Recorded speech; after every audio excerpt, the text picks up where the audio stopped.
Welcome to True Talks of the Dialogue Code, where leaders share true insights on leading from the inside out. I'm Niamh Gunn, the founder of the Dialogue, and I'm delighted to welcome Cathriona Hallahan here today, the former MD of Microsoft, who was one of the earliest founding members of the community, of the Dialogue Code community, and where she worked with her leadership team to transform them from the inside out.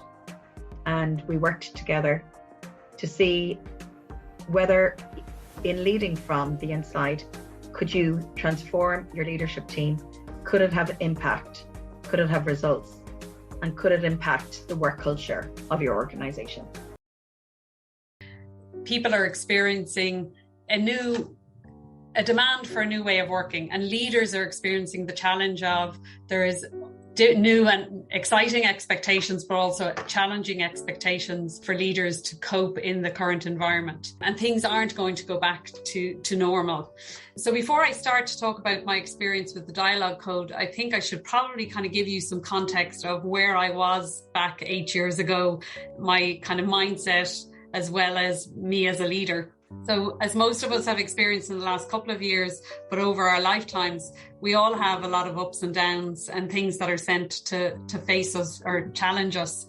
I had multitude of those in my lifetime. I started off at a young age when my dad passed away when I was only 10. So that meant that my mother and I had a very unique relationship. I had two older brothers. I was the only girl in the family. So we had a very close relationship. Then as I was building my career and being fairly successful, I was diagnosed with breast cancer at 32. And that was at a time when I had a 2-year-old child. So a very scary period in my life. And then back just before I got engaged with the Dialogue Code, my dear mother had passed away. And I think when I was reflecting on talking today, each one of those challenges or life changes or huge impacts created an opportunity for learning and experience, and to help me as a leader develop, mature, grow, and have a new attitude to how I wanted to approach my life and at the time my career. So I'll start with the last one, which is kind of sets the scene of how I was emotionally and where I was from a career perspective. So my dear mum had passed away on New Year's Eve 2011 of a massive brain hemorrhage. And I think for the year after that, I kind of threw myself fully into my work. I was heading up the operations center in Microsoft for EMEA, and I had a couple of global teams working for me. But I never actually dealt with the loss and the impact emotionally that had on me. So coming towards the end, up to the first year anniversary, I just made a decision that I was going to leave Microsoft and I was going to take some time out to spend with my family to really help us adjust to our new world without my mum. So after 27 years in the company, I handed in my notice, and Microsoft had a different view of that. One of our senior vice presidents approached me and said, "Hey, listen, we have you on the succession plan to be managing director for Ireland. We really don't think you should leave. Company's going to go through a massive transformation, and we believe that you're a leader that can help with that transformation." And my initial reaction was, part of that role is to head up a sales and marketing function. And for anybody who works in sales and marketing, that's fairly demanding and very target driven and metric driven. So I was a little bit hesitant because I had done a lot of psychometric testing and I was a qualified executive coach. I knew the things that I was good at and the things that I really wasn't good at. And I didn't think sales was one of them. But I sat down with my husband and had a conversation and said, hey, listen, I've made the hardest decision in my life, which was to leave. If I go in and I really hate it after 6 months, what's the worst that can happen? I can just leave again.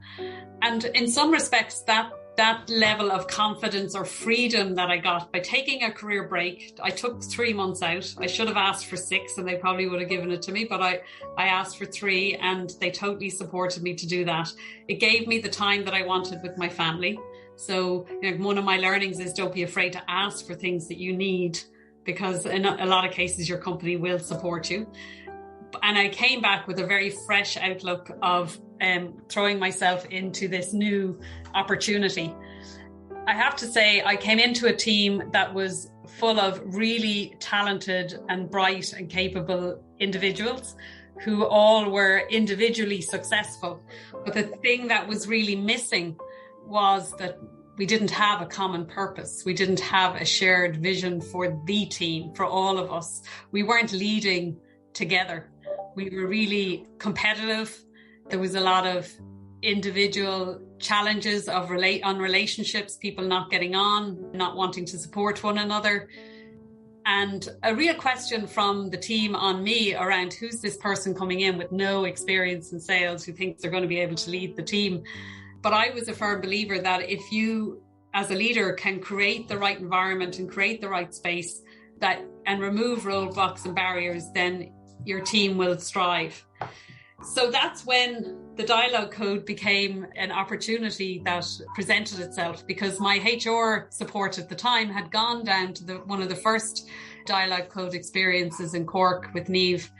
And she came back and said, wow, Cathriona, you will love this. It is focusing on the whole individual. It's mind, body and spirit. It's really taking a chance to have space and time to reflect. And she said, I think you as a leader should go and experience this. It will be great. And I sat down with her and said, well, why just me? Why not the whole team? Why can't we do a leadership program? And we talked to Niamh and her team and said, we'd love to be the commercial guinea pigs for this, to go through an 18-month program to see what the outcome would be and to see what the results it would deliver.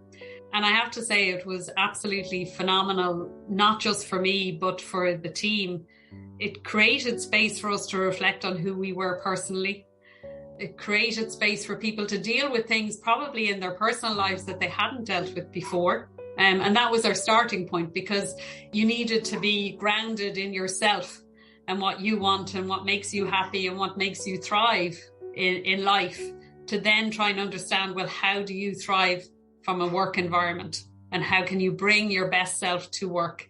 And we created a purpose, a mission, a target that we wanted to aim for, that we could all agree on. And in Microsoft, they have a competition called Sub of the Year. And the Sub of the Year is it kind of competes all subsidiaries of similar size against each other. And it's measured not just on revenue, but on market share, on your scorecard, on your employee feedback, on your customer feedback. So it's a very 360 view of how you're performing all up as an organization. And Ireland had never won Sub of the Year. And post going through this experience and really having that common purpose and ambition together, we were shortlisted 2 years in a row and won it in the third year. We also saw improved business results and growth in our revenue. We saw better employee satisfaction results. We saw more customer satisfaction, and we saw growth. We also saw some people who decided that, having took the time out to reflect and to really understand what drove their ambition and what they needed in their life, decided that it was time for them to move on from the role they were doing, or possibly even move on from the company. So sometimes it can be scary as leaders to go into something like this and say, well, I don't know what's going to happen. And none of us did, not even the team. Like, as they were driving down to Cork for the very first session, we told them nothing about the agenda. And they kept on for weeks beforehand saying, we need to cover this strategy and we need to cover this priority and we need to be doing, and they were piling work into our 2-day offsite, which everybody normally does when they're going offsite with their team. But we had a different plan. We just never told them what the plan was. And we asked them to trust us, that to go with the experience, to see what they liked and what they didn't like, and to take the learnings away from that personally. So for me, I kind of learned that, there's goodness in having the confidence and the freedom to try new things. It doesn't matter if it doesn't work, because in every experience you learn something from it and have some kind of takeaway. I realized that when you get into the busyness of work, you forget to reflect on what you're striving for and why you're doing it in the first place, and really giving yourself the space to have that reflection, because it does lead to positive outcomes and energy. You can't always working harder isn't always the answer, just keep going and keep going and keep going sometimes is not what you need. What you need is actually to step away and not to just keep trying and trying more. And it's amazing when you do take that time out and you create the space for your team and for the organization, the level of trust that's built, the level of respect for one another, the level of genuine caring that comes from that, where people will then go the extra mile for you and for each other to try and support and help. And we saw people taking revenue targets from one another. If somebody wasn't going to achieve, so some other group would take it on. We'd see people giving resources to one another to try and make sure that people were able to meet their target. We saw people covering for each other when they were out, and not because it was a chore to do it, but because they wanted to do it. We also took some things away from the experience from a mindfulness perspective, and we brought that into our leadership team meetings. And even up until I left last year, we were doing mindfulness at the beginning of our leadership meetings to help people come into the room, to help people center and ground themselves, and we're seeing much more efficient results in the meetings we were having by just taking that time at the beginning to create space, create the right environment and attitude, and allow people to kind of share their top of mind of things that were challenging them or that were distracting them, so that then people could support them where it was needed. And I think my last reflection before I open up for kind of questions or comments from some of my own team or others on the call, in the business of life, you can forget yourself.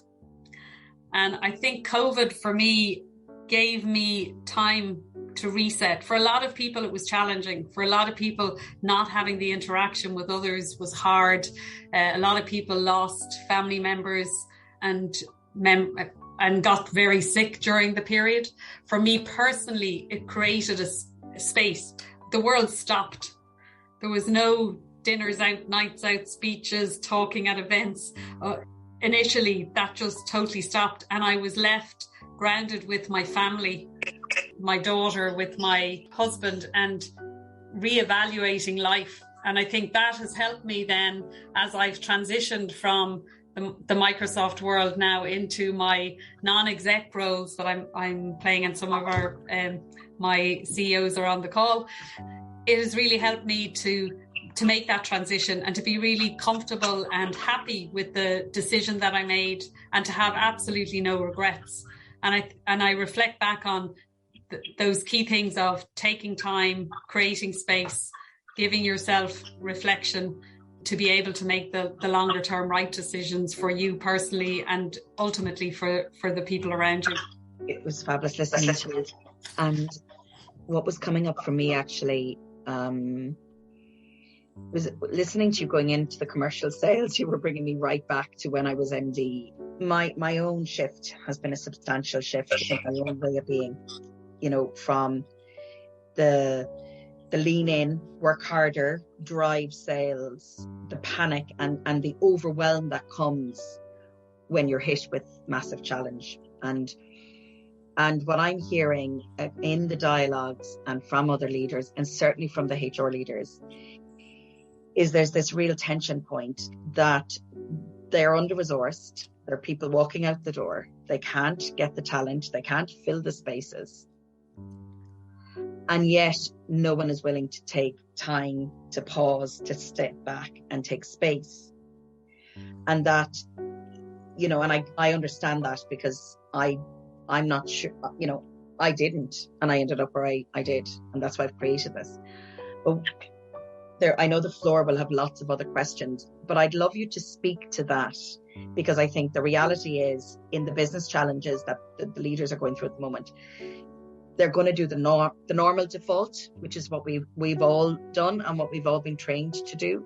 And I'd like you to, what would you say to that? I think it takes courage, a lot of courage, to go against the tide. And I think what I've learned through even the communities we've created, Niamh, in the dialogue during COVID, is that community and peer support is really important when you're you're going to step out of your comfort zone, or you're going to take that courageous step to do something that's not the norm, because you'll need to rely on others to help build you up when you hit a block. And that's what a lot of the leadership community have been able to do during COVID, supporting one another when you hit those challenges, and being able to continue to have the courage to do what's right for your business, not what's expected for your business. I don't know if maybe Claire or Carl or who are on, who experienced the code with us at that time, would have any comments or things to add. Thank you, Cathriona, for bringing me right back to all that time ago. But I want to echo a lot of what you said. I mean, I remember that so vividly, because it really, like, that experience actually changed my life. You know, I mean, you say that, but it really did. You know, and when I think about it, I think about the insights I had personally in that time period. But probably the biggest thing for me was that shift in the team, because it demonstrated for me what I've kept with me now, which is, it's the way you want to work, you know. So when you experiencing, so two things. One is, we got to a place where we as a team were much more better at working together, but it was just much more pleasant to work together. Like, it was a feeling of, you know, going from that kind of place where everyone was just doing their own job and we were a group but not a team, to actually being a supportive team. I mean, that's extraordinary. But the second thing that was so extraordinary was the fact that we could make the shift and how quickly we could do it. Like, that for me was also extraordinary, right? Like, one week we were a group of individuals, and then very quickly we became a team of people who cared about each other. And like, that's pretty extraordinary. And I think fair dues to the folks that facilitated in the dialogue code to enable that to happen, because it's not an easy shift, but it's doable. And sometimes you never believe that kind of transformation is possible, but it really is. I certainly have brought learnings from that experience with me right through to today, and it's shown me the kind of environment I want to work in now, and why I'm not really comfortable working in any other type of environment, because once you experience it, you never want to go back. I also think, Claire, it also showed the type of leader you wanted to be. So Exactly. You're not relying on other people to create that environment. And I know Michael and others are on the call who worked for you at the time, and I'm sure they would say that transformation wasn't just at the leadership team. I think it did flow down into the organization because of how yourself, Carl, and others, it shaped you as future leaders. For somebody who's on the ground, I have to say the environment changed very quickly and really put us in a much better position to actually work together.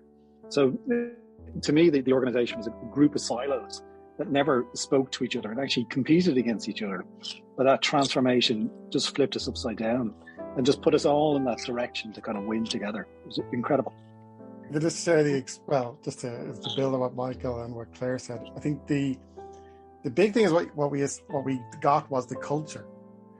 We were very successful already before Cathriona came in. Just to be clear, we were successful. We weren't a team, and we were hitting targets. We didn't have an ambition or a sort of a vision and sort of purpose. And we very quickly established that. But the learning I took away, it's people. I worked for the biggest technology company in the world, but it was about people. And it was about culture beating strategy. Everybody wanted to go to that meeting discussing next quarter's target, who was going to get the next head count, who was going to be rewarded. And it was this silence. And that's the other thing, actually, I'd say that Niamh and Cathriona created, was that silence. That forced us into a very uncomfortable space, which is something I take even today at meetings that I do. Start with silence, which is what Cathriona talked about, some of the mindfulness stuff. And, I saw teams struggle as I brought that into my team meetings, just starting with silence for 5 or 10 minutes. And those little things just to make room. And being brave, and I saw a quote in the window as well, taking the step back actually helps you, I find, figure out what is the right thing to do. Because you need that time. Because sometimes you're in the do, and you need to get into the why. And I think that's what we sort of established with Cathriona. But it was a brave step, and believe me, some very tough sales leaders, of which I potentially was one, went through a cultural transformation over the 6 or 9 months, where we actually did, and we still do, talk and meet, but it was a culture that was established, not a strategy. Yeah, it's lovely. And do you know, Cathriona, listening to Carl there, I love some of the insights. I know Carl touched on it in depth in our last Truth Talk, which was very, very powerful. But as an early startup that has been experimenting in syncage of impact, to be honest, Carl was the person that has made me continue to do this work, even when it wasn't viable, because of the personal transformation that I saw. And can you just give a glimmer, Carl? I love when you share about your voice. This has become my brand now. And to be honest, it was the simplicity. It was the simplicity of what happened, and that it is in the non-business where the magic happens sometimes. You actually have designed a lot of the work has come from what I witnessed in your vulnerability, I would say. It is about this finding the voice. That's the phrase that Niamh and Cathriona use. But one of the things about the program that we did was we actually forced ourselves to learn new things. I went off and was actually learning to sing, believe it or not, one of the things I was doing. And I was with the voice coach, and he was saying, no, you're just impersonating others. You're just trying to sound like Frank Sinatra or everybody else. And he said, I need to find your own voice. And I just, went through that, and I brought it back to the team at the next Skibbereen, because Cathriona was talking about authenticity. And I just latched onto the phrase. It's actually helping to find your own voice so you can be authentic. And I think when I talk about it now, I talk to people and I say, leadership now in this hybrid world of work and in this digital age, it needs to be defined. And the leaders that are actually in place now have to step on the stage and create that role. And they're going to have to find their voice to create that role. I think that's what the community and that's what the program helped me to do. But I just brought that to the simplicity to, finding my own voice. Because I think a lot of people perform how they feel they should, rather than what they really want to be.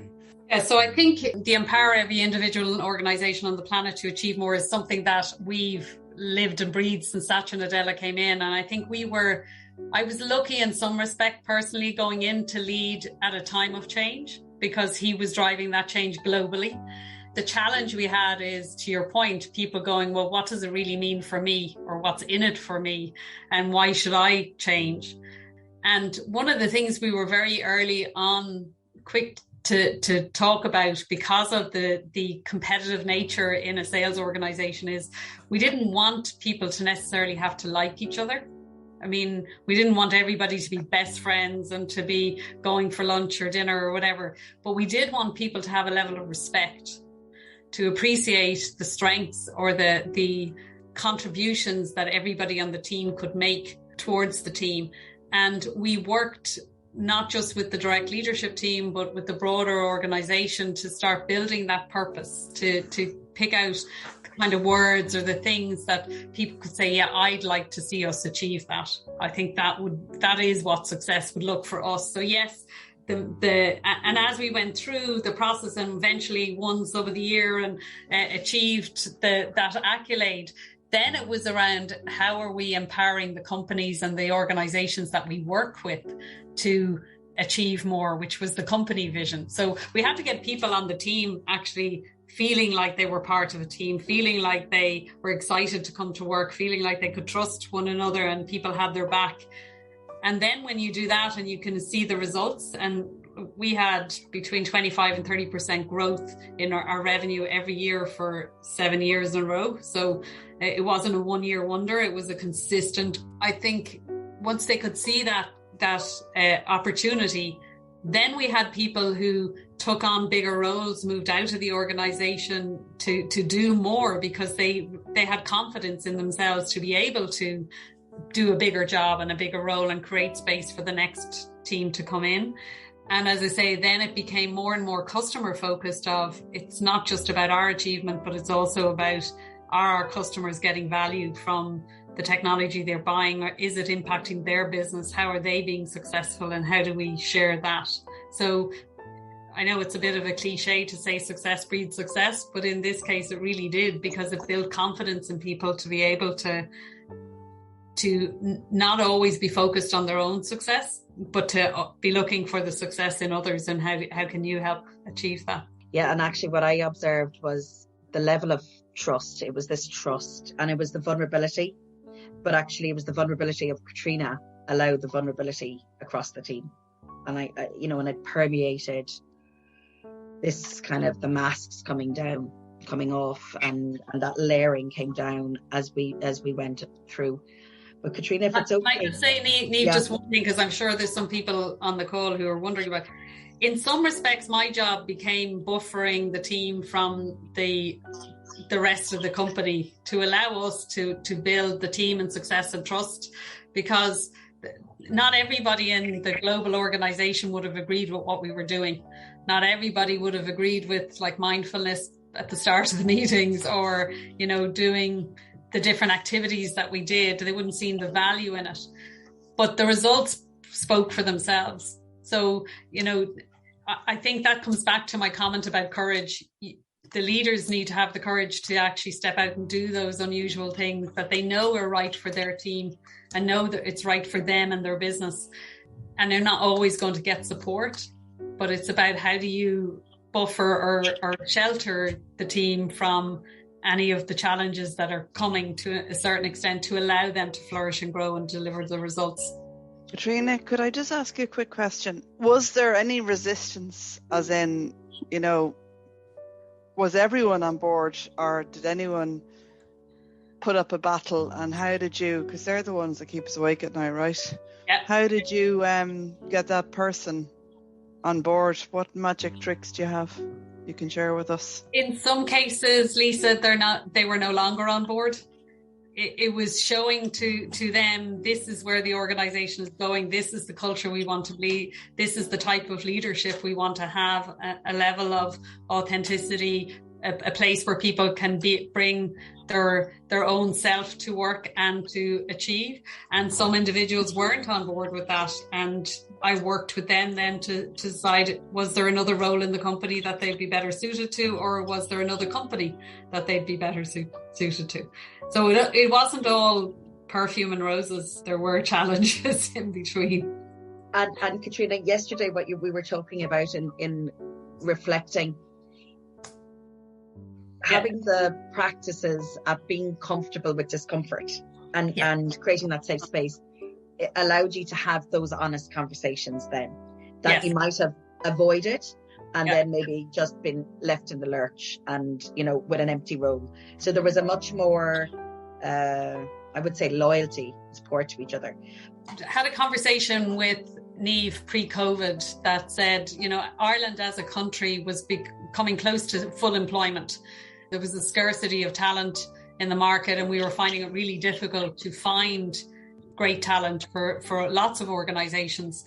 And we wanted to explore, how do we bring talent back into the workforce? And a lot of that talent happened to be females who had their second child, had dropped out of work because they couldn't afford childcare, had taken that career break, were struggling to get back into the workforce and started to go down the entrepreneurial route, but didn't always have the skills to be an entrepreneur either. So we wanted to have a dialogue and talk to individuals, entrepreneurs, stay-at-home parents, students coming from college, and get a sense of, what does work look like? What's the future of work? And that was pre-COVID that we needed some work in Cork. In UCC, we had Trinity involved in some of the research on that, and we got some great insights. And then bang, COVID hit. And the idea of the work we were doing was that we would get the voice of the community and voice of employees, and then we would bring it to a leadership forum where we could share that with leaders and go through a dialogue code to say, what are the solutions, or what are the challenges for leaders to be able to address some of these areas, to be able to open the door for talent. And when COVID hit, that kind of put a stop to our gallop. But Niamh has done an amazing job with the team to then look at how do we transition online. And during COVID, we've been able to continue to have a community of leaders and a community of individuals participate in the dialogue code, and we've come out of COVID now with a real question about what is the future of work. Where are we? What do people need? People have experienced this flexibility, and they've experienced the no commute.